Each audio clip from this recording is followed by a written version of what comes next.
Alrighty, what's up everybody? Peter Gilmore here for this late night video right here on the Peter Gilmore YouTube wrestling page, youtube.com/Peter Gilmore. Thank you all for watching. Make sure you like this video, hit the subscribe button down below, and subscribe to all my other channels, which are down below in the description box. Follow me on Facebook and follow me on Twitter and share this video all over the internet. And tap that bell, turn on all my notifications so you never ever miss an upload. And YouTube can somehow, I guess, send out my videos to you, and you'll be the first one to watch them, and that's all that other good stuff. Maybe YouTube will send out my videos. They don't send out my videos. They can go fuck themselves. But it is what it is. And that's pretty much it. So now, get some air in. Excuse me. Air in this house. And that's what it is. It's thundering. It's raining again here in the Northeast. It's going to be raining for the next couple of days. It's the summer. Rains every fucking day. It feels like Seattle. Speaking of Seattle, congratulations to Seattle, Washington for getting a new hockey team. The Seattle Kraken. Going to debut next year. The Seattle Kraken. Nice name. But you know, so Seattle's got a NHL team. They haven't had a sports team since the Seahawks, or Seahawks, if you want to call them that. So now they got another. So Seattle has another sporting team. Now they got the Seahawks, and now they got the Kraken. Could have went something else, but it is what it is. So we'll be seeing Seattle in the NHL starting in December during the 2020-2021 season. That should be fine. It should be pretty interesting to see what they're going to play. And I mean, I've seen the uniforms. Looks all right. It doesn't look great, but we got that. So Seattle getting a new team. So that's great for Seattle. That's all I got to say about that. But they're going to still get destroyed by the Rangers. That's that. All right, we have baseball starting today. Yes, baseball starting today. We had the New York Skankies taking on the Washington Nationals in Washington. Yankees just destroyed them. Holy shit! I mean, it started off really early for the Yankees. Giancarlo Stanton hit a 459-foot home run to get the Yankees going. And I didn't see the rest of the game, but listen to the rest of the game. But they were up 3-1 in the bottom of the fourth inning, and Garrett Cole was pitching like he was pitching on Houston. So, Yankees are dangerous, but when they face the Mets, they'll lose. But it's what it is. Mets begin tomorrow at 4 p.m. at Citi Field against the Braves. So me and JD will be going at it on Twitter. So when the Braves lose, I can rub it in his face because the Braves suck this year. Even though the Mets have a lot of, they have injuries. Marcus Stroman is out for 30 games. He's out basically half the season with what they're calling a defiant injury, which I think is his leg. So the rotation taking big hits. They already lost Syndergaard to Tommy John surgery. He's not coming back till next year, and I don't know how great he's going to be next year. Stroman's out till September at most, middle of September. So if he even comes back at all, I think he's going to be out for the season. But that hurts the Mets because now they got DeGrom, Matz, Waka, maybe Rick Porcello, and the fifth starter is up for grabs now. They wanted to give it to Lugo, but Luis Rojas said Lugo is going to be prominently a closer, which I think is great. But get rid of Diaz, but and Familia will be the 8th inning guy. Diaz will be the closer, the 9th inning guy, and then Lugo will probably be the 7th inning guy. Or maybe they'll give him a spot start here and there, but I think it's gonna go to David Peterson. I think he's the number one guy in my eyes, but we'll see who it goes to. But I'm not really after DeGrom. I'm not really liking the rotation. It's just going to be a long 60 games, ladies and gentlemen, for all you Met fans out there. It's going to be a long season beginning tomorrow. I think every time DeGrom is going to pitch, you expect a win. So DeGrom is going to pitch maybe 15 times. So there's your 15 wins from DeGrom. And I have no faith in Matz. I think Matz should fucking go. Matz, he gets hurt almost every fucking year.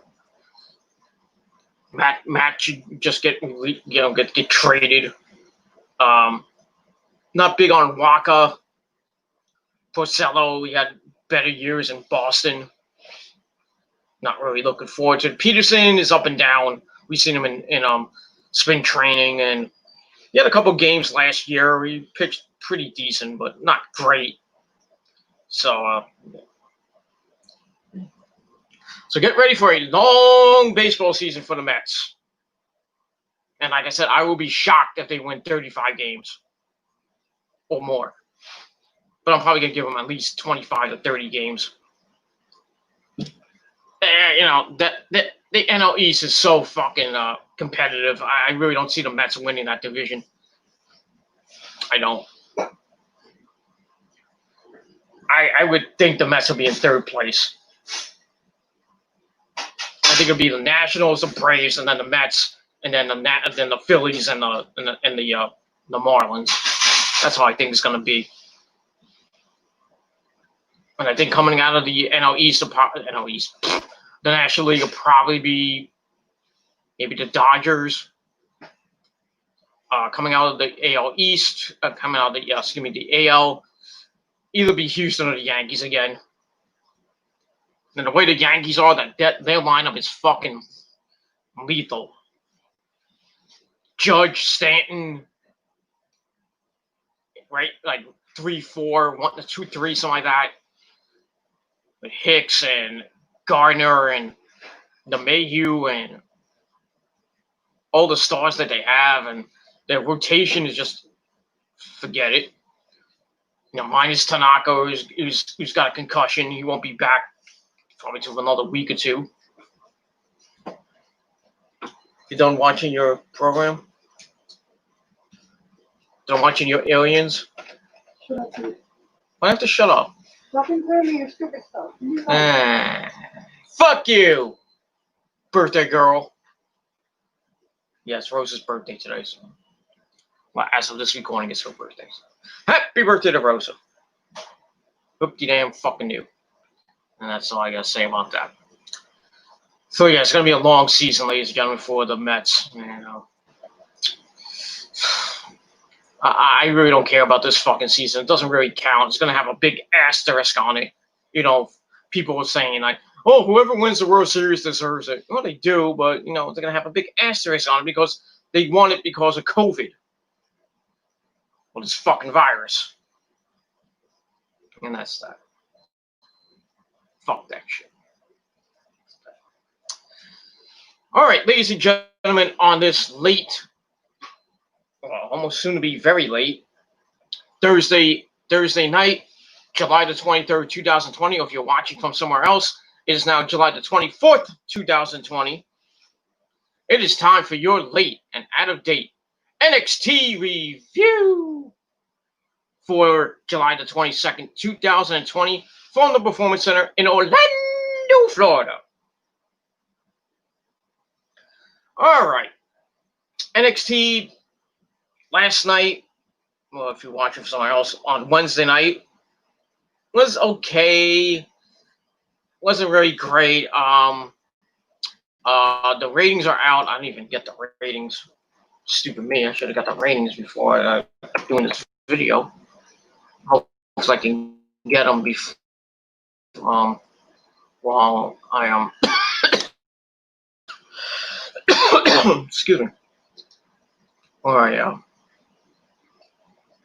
do this video. I'll probably get it near the end of the video, but we'll see.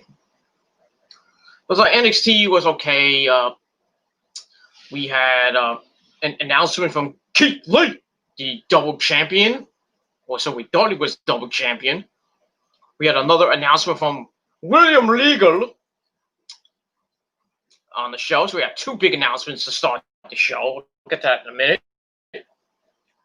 We had some women's action. We had a triple threat match on the show. And we also had Killer Kross taking on Dominic Dijakovic in the main event, which had some things happen with Keith Lee. So they're going with Keith Lee, Killer Kross for the NXT World Title, most likely at the next TakeOver show, which is entitled NXT TakeOver 30, or Triple X, whatever you want to call it. So that's coming up August the 22nd on SummerSlam weekend.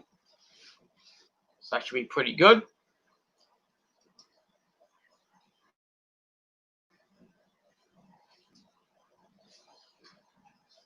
Excuse me. So we had a lot of things on the show. And it was like I said, it was a pretty decent show. It wasn't great.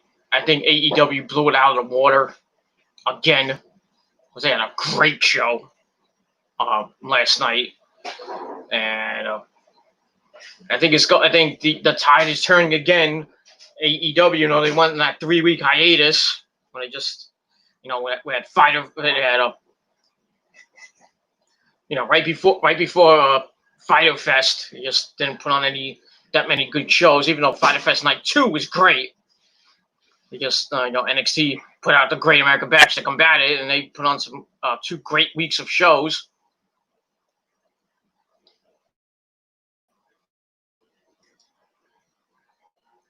And so, all right, let me get into the show before I get into the ratings.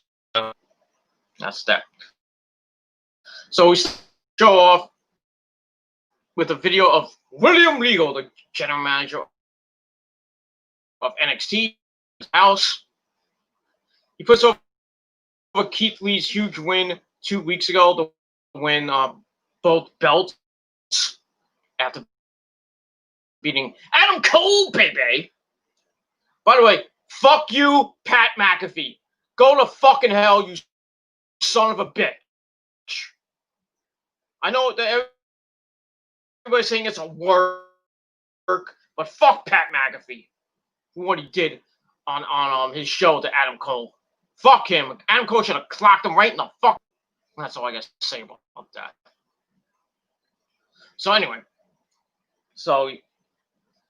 Regal congratulates Keith Lee on his big win, and he sends it to Keith Lee, who was at his house in Orlando. No Mia Yim. I think Mia was in the bathroom or something, or in the bedroom waiting. I don't know. Who knows? So Keith Lee says that he knows how hard people work in NXT to get to the top, and he's done a lot to. I forgot his name, but rest in peace to his trainer, because he did it for his trainer. Lee will not be limiting the chances of other people. He will continue to defend the NXT World Title as often as possible. However, he will have to.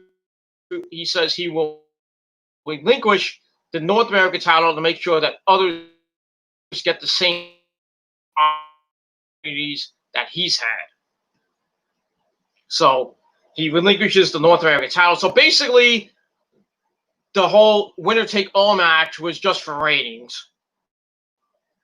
That's why NXT won those 3 weeks. Just the ratings ploy to have them beat AEW those 3 weeks. That's what they did. Good job, Hunter.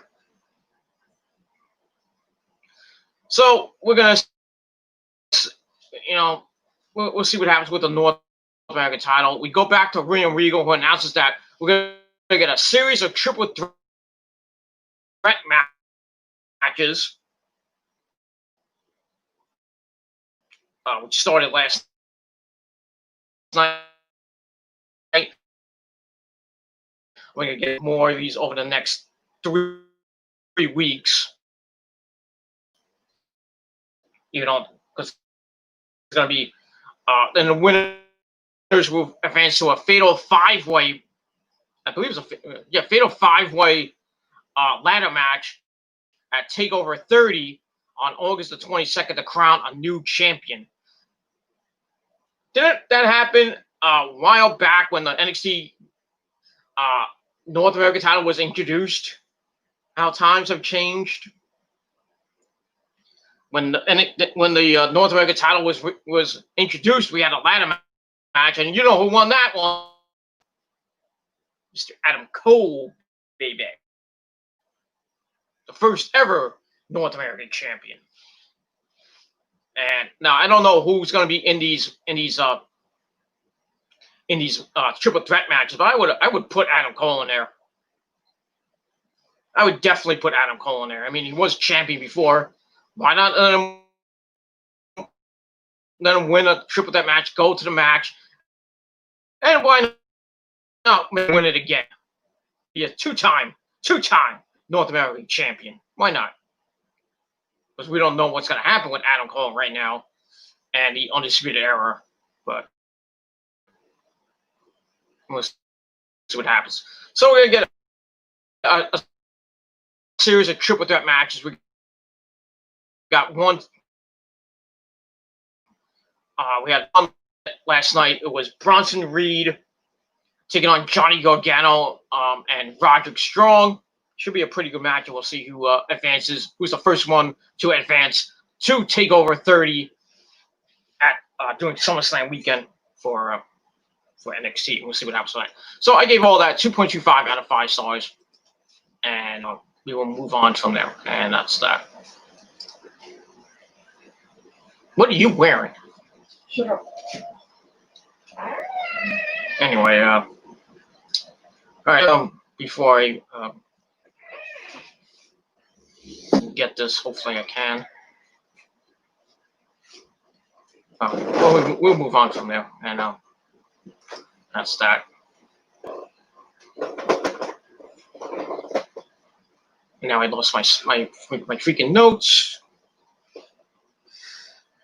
I can't win. All right, so we'll see what happens with the North American title over the next couple weeks, and who advances to the match, the ladder match.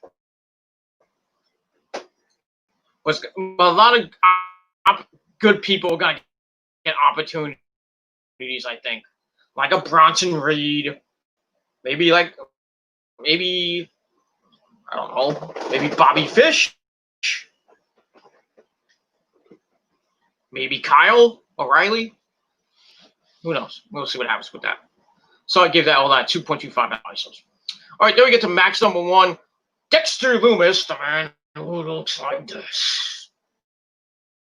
Sam Shaw takes on Killian Dane.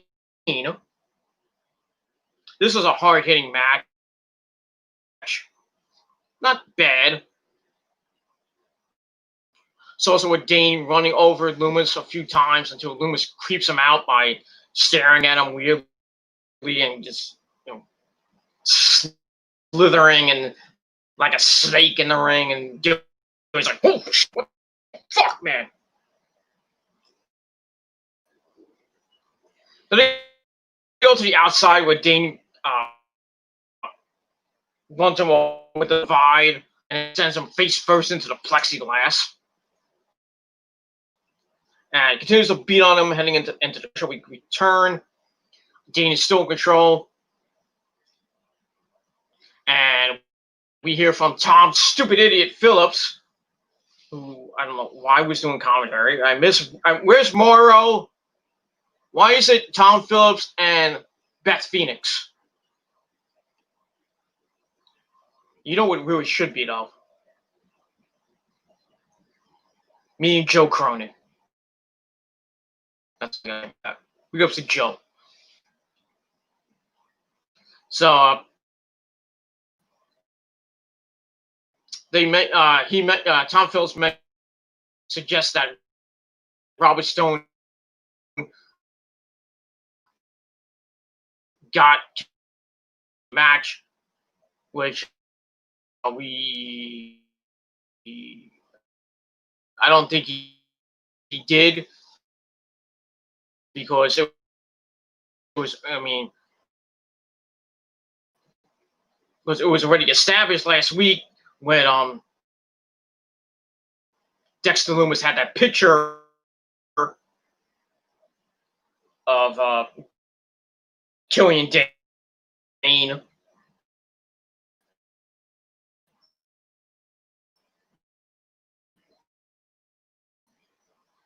And then they beat the crap out of each other last week. Led to the,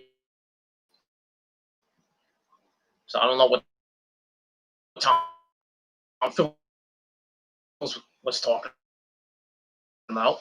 Here's what it is. So Killian Dain keeps control with a pump with a steam.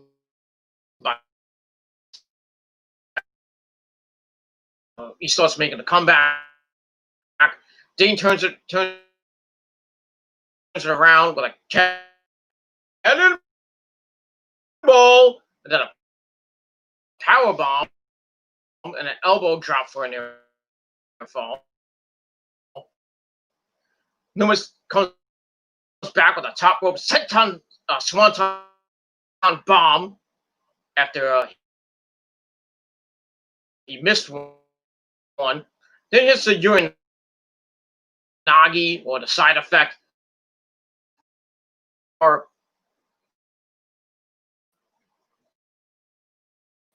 applying the Anaconda Vice, and Killian Dain passed out. So Dexter picks up the win. Match was all right. I gave it 2.25 out of 5 stars. And that's it. So Dexter Lumis continues his winning ways. And we'll see what happens with Dexter over the next couple weeks. I will put him in the North American title picture too. But we'll see what happens with that. And we're going to move on from there.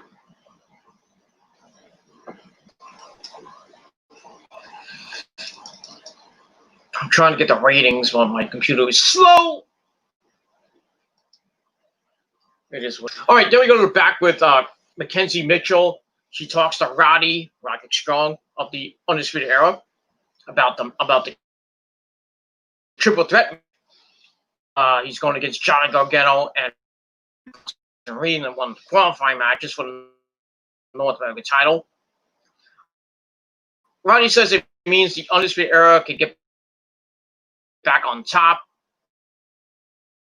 And then Bronson Reed comes out, says he's had a ton of shots, that Roddy's had a ton of shots in the past, and the Undisputed Era has had a lot of shots in the past, and Keith Lee did this to open chances for guys like him. And then Johnny Gargano comes in. He says he's the face of the brand, and he's going to win it all to make history as a two-time North American champion. So we'll see what happens with that. And I gave all that 2.25 stars. And that's pretty much all I got to say about that. So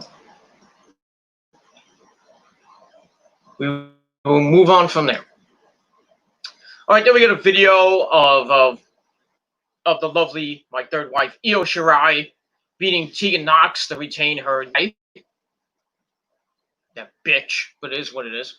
Then we get a at-home video from Dakota, who says it felt good to kick Io off the pedestal, which will probably be at NXT TakeOver. Io beats Dakota, and then it'll make Io a transitional champion.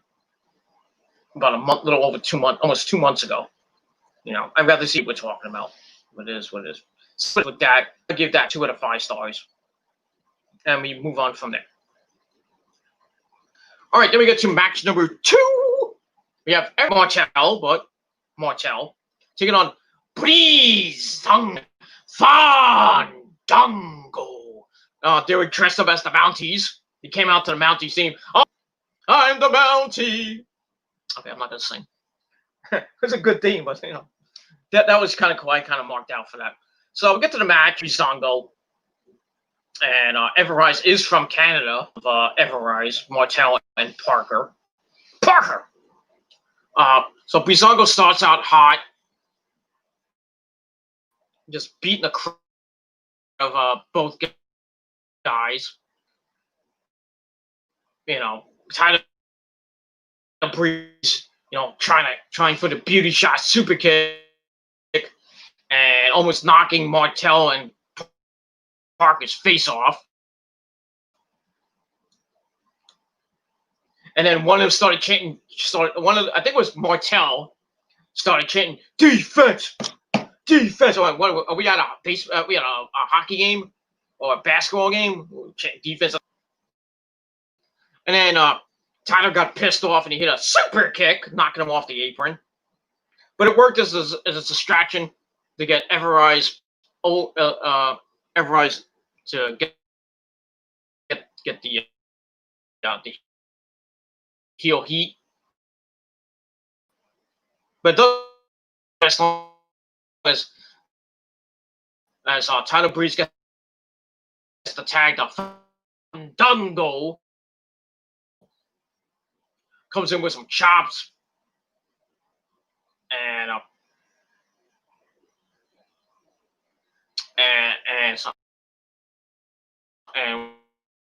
some kicks and stuff. Then he goes up top, puts on the Mountie hat, does the salute, and just falls on top of Parker, knocking down like bowling pins. Throws him in the ring, and then Parker and Martel eat double super kicks, and that gets the win for Breezango, and that's pretty much it. So Breezango gets the win.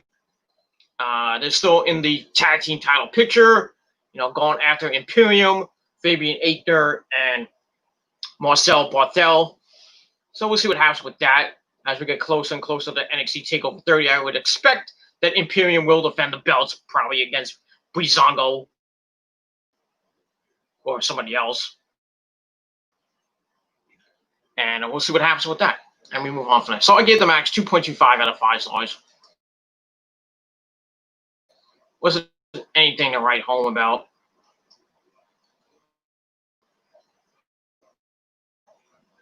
And that's all I got to say about that. And we will move on. All right, then we go to the back with Mackenzie Mitchell. Once again, she interviews Dominic Dijakovic. She asks him about facing Karrion Kross and how it will differ from last week's fight, which Killer Kross knocked Dominic for a loop by suplexing him on the concrete. So Dominic says that Kross gets him fresh,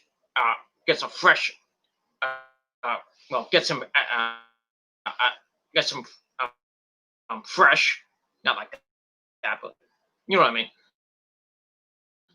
He gets a fresh version of him, knock him out. We'll see what happens with that. So, not I gave it 2.25 out of 5 stars. The recurring theme of tonight, last night, and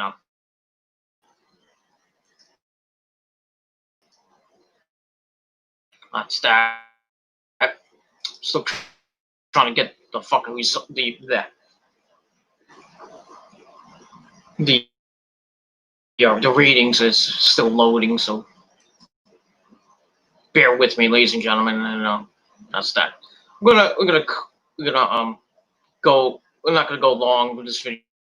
It's already 27 minutes, so I'm gonna go. I'm just gonna go quickly with this video, and then I'll edit it up, and then probably go to bed, and then we'll probably stay up for a little bit and then go to bed. Got literally nothing to do more. I guess it's birthday, but all right. After that, we get to, I believe this is match number 3. Aaliyah with Robert Stone, Robbie E. She takes on Shotzi Blackheart.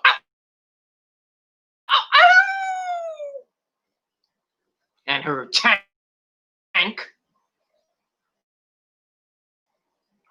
Match was You know, this feud's continuing on with the Robert Stone brand with Aaliyah. And Robert Stone comes out with a walking boot, looking like a complete asshole. So it starts out with Shotzi just beating up Aaliyah. And she goes, "Welcome to the ball pit." Okay. And she loses a leg drop and a senton splash. And then she started yelling at Robert Stone on the outside, which gave Aaliyah the advantage, coming off the apron, drives her face first into the floor. They go back in. Aaliyah hits some very, very looking moves. Not good. She hits a suplex roll into a Northern Lights suplex with a bridge, which is pretty nice. Just 2 count out of that. She locks a camel clutch. Fuck in the ass and me. Humble. And Shotzi got out of it, started firing up. Lee gets caught putting her feet on the ropes on a pin.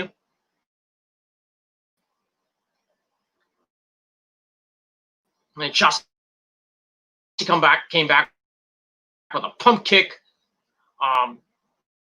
She knocks Robert Stone off the apron onto his injured ankle. Then she goes up top, hits the forward senton splash. 1, 2, 3. Shotzi gets the win. Match is all right. I gave it 2 out of 5 stars. Wasn't anything to write home about. That's that. Afterwards, with Robert Stone down, grabbing his ankle, Shotzi gets in her tank, runs over the other leg. So now he's really a paraplegic. And Stone is he's like, my leg. It's just sucks to be Robert Stone, ladies and gentlemen. Just sucks. As and then Shotzi's celebrating. She's howling, ow, ow, ow! And then out of nowhere, Mercedes Martinez comes out, boots her right in the mush, knocks her out. Then she stares at Robert Stone and Aaliyah, who Aaliyah's trying to get the tank off of Robert Stone, and Robert Stone's like, "Thank you." So we'll see what happens with this situation. Maybe Mercedes Martinez is the newest member of the Rock Band. That'll give them a little bit of an oomph, some power with former Shimmer champion, a former WSU champion, Mercedes Martinez, the crafty veteran. So we'll see what happens with that, and we will move on from there. And that's that. All right. Then we get a vignette. Excuse me. we get a vignette to promote Isaiah Swerve's art. And talks about how music and dancing helped him gain confidence. And the first time a crowd erupted for him was when he performed Billie Jean for his school. That was not bad. He compares performing in the studio to wrestling. Okay. He mentions that taking on Johnny Gargano, I believe it was the last takeover or the takeover before that, the first Triple Crown winner in NXT. He took him to the limit, showed him what it takes to be a champion. Then he talks about the Cruiserweight title and said that he's the only man to beat Santos Escobar, El Hijo del Fantasma for you stupid people at home. So he's coming for the Cruiserweight title. He might have that match on TV or at NXT TakeOver 30. Should be a great match between the two high flyers. And we'll see what happens with that match and as we get to it. So good promo from Isaiah, and that was it. So I gave it 2.25 out of 5 stars for that, and we will move on from there. All right, I got the ratings. I'll do the ratings at Fan of NXT. You do not like what the ratings were this week. Holy shit. That's that. So we get that, and we will move on from there. That's that. I pass my notes. Now I have to wait for them to come back. Okay. All right, then we get to our next match. Taking on Johnny Gargano, Johnny Wrestling, taking on the Undisputed Era's Roderick Strong. This is a pretty deep match, pretty good match. It's also with Bronson overpowering both guys at the start, causing Roddy and Johnny to regroup on the outside to work together. But that didn't go well. They beat the crap out of each other going in the ring. And they're like, I knew you were going to do that. I knew you were going to do that. Okay. Reed kicks the crap out of him as we go to break. We come back. Reed's still in control, splashing both men in the corner, hit some running hip attacks. And then Johnny and Roddy get going, but they can't overpower Bronson. And eventually it took his nutsack to stop him. That's inventive. It is what it is. Johnny takes out Roddy and hits a tope suicida on Bronson, but then eats a backbreaker from the Massimo. Returns. It comes close to winning with a thick boy senton splash after slamming Roddy onto Gargano. Eventually, Reed takes out both men with a tope suicida as a double Samoan drop. Then they try to set up a Doomsday Device spot, which didn't go that well. Johnny avoids the Roddy crossbody by hitting a reverse Hurricane Rana on Bronson Reed. Roddy takes out Johnny with a pump knee. Covers Reed for a near fall as Johnny broke out the pin. It's a sunset flip style powerbomb off the apron onto Bronson Reed, and he gets it with help with a Roddy drop kick. That had to hurt. Then Roddy and Johnny go at it inside with giving Johnny what he had, but it wasn't enough. Johnny counters the Gibson driver into a Hurricane Rana. One final beat, but he can't make the cover. But when he finally does, Bronson comes off the top rope with a big splash. 1, 2, 3. Bronson Reed gets probably his biggest win of his NXT career. And a pretty good match. I gave it 3 out of 5 stars. So Bronson Reed, and he will be the first competitor in the ladder match. And we'll see over the next couple weeks who joins him. We got 4 more people to join. I think we got 2. I know we got 3 weeks till SummerSlam. I believe 3 weeks. Let me check my date if I can. My computer's running so fucking slow. Let's see. 1. Hold on. 1, 2, 3. Yeah, 3 weeks from 3 weeks from Saturday is NXT TakeOver 30, and then and 3 weeks from Sunday is SummerSlam. So we'll see over the next 2 weeks. I would say 2 weeks. We'll see Bronson in that North American title ladder match to crown a new North American champion. And should be some good stuff. I think that North American title match probably will be one of the matches of the night, like it was a couple years ago when that guy named Adam Cole, baby, climbed the ladder when he was facing, I think, the Velveteen Dream. I think he faced Ricochet. Who else was in that match? I forget who else was in the match. But Adam Cole won the belt for the first time and held it till he lost it to Ricochet.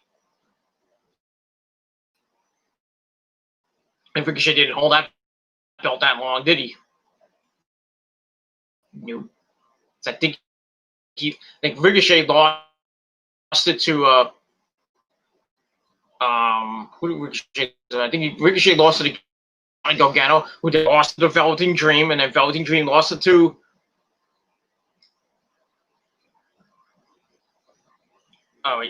Gargano won the belt from Velveteen Dream. Velveteen Dream lost it to Roddy. Roddy lost it to Keith Lee, and then Keith Lee relinquished the belt. And that's that. So we get that. So, like I said, a pretty good match. I gave it 3 out of 5 stars. And we'll see what happens over the next couple of weeks. Who goes on to the ladder match at TakeOver 30. And that's it. All right, then we get to our next match. Oney Lorcan can take on Timothy Thatcher. This was a hard-hitting match. This went completely berserk. Hard-hitting. Just great wrestling action. This was a rematch from a couple of weeks ago. And I think the first match was better than this match, but it is what it is. They start off grappling and pretty even match. Oney takes control with some strikes and some chops, but eats the belly-to-belly suplex, which leads to them going back to the mat for some more mat wrestling, which is always nice. Oney gets things going with a run uppercut, then another one, sends Thatcher to the outside. Thatcher grabs the arm, but Oney fish hooks him and sends him into the corner as we go to commercial. We come back, they're going at it like two bulls, just beating the crap out of each other. Oney with an uppercut off the middle rope. Then they try to gain control over a wrist lock. Oney's goes down, only to grab a half crab. Transitions to Thatcher's own signature Fujiwara armbar. But Timothy fish hooks him to break the hold. Then they go back and forth throwing chops at each other. Oney grabs him in another submission. However, Thatcher turns it into a pin, and he steals the win with a roll up kind of thing. So Timothy Thatcher picks up the win. Match was decent. I gave it 2.5 out of 5 stars. Good hard hitting match. And that's pretty much all I got to say about that. Some good stuff from these two behemoths. As my notes disappear once again, and I'll get them back in soon, hopefully.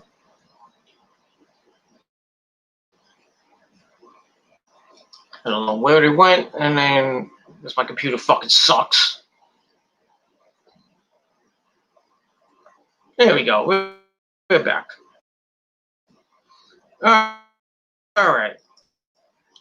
And then that's it. So Timothy Thatcher picks up the win.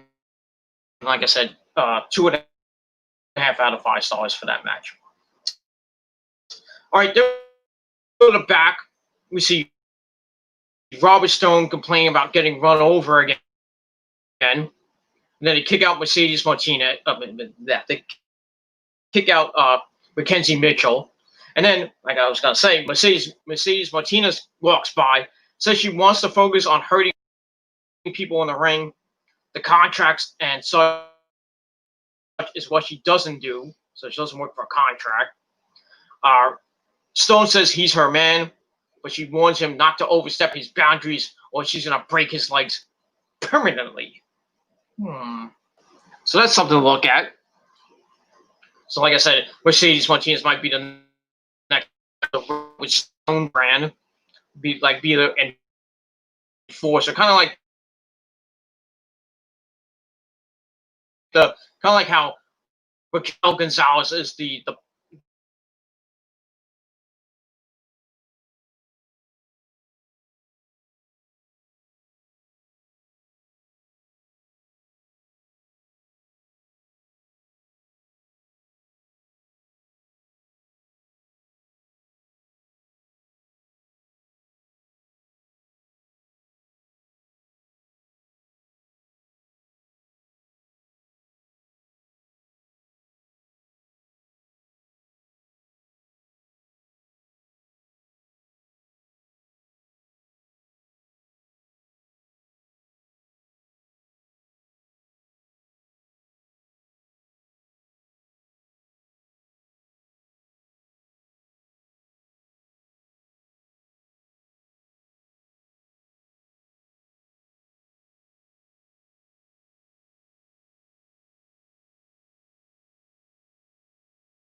All right, I'm back. Sorry about that, ladies and gentlemen. Little technical difficulties. So like I said, 6 out of 10 stars for NXT, and they just got destroyed in the ratings once again. So we'll see what happens this Wednesday night on the program with AEW and NXT. Should be some good programming, and we'll see who wins next week's ratings. I think it's probably going to be AEW, but we'll see what happens with that. All right, ladies and gentlemen, that's it. Thank you for watching. I'm Peter Gilmore signing off, and that's all I got to say about that. So we'll see what happens next week on the show, and I'll be back tomorrow night on the Killer Demons channel with my SmackDown review for tomorrow night's show. Should be pretty interesting. We got Jeff Hardy, dude, taking on Sheamus fella in a barroom brawl, barroom fight, whatever you want to call it, and some more stuff to come on SmackDown as we see more of the aftermath to that horrible pay-per-view known as the Horror Show at Extreme Rules. So we'll see more aftermath from that. We'll see what happens with that. And that's that. All right, everybody, thank you for watching. I'm Peter Gilmore signing off. Peace out. Rock on. If you're not down with that, I got 3 words for you. Fuck you, man. And that's it. So thank you for watching. Have a great rest of your Thursday night. and an even better start to your weekend, the final weekend of July, here in planet Earth. And that's that. Thank you for watching. I'm Peter Gomez signing off. Rosa says goodbye, and that's it. I'm out. Peace, bitches.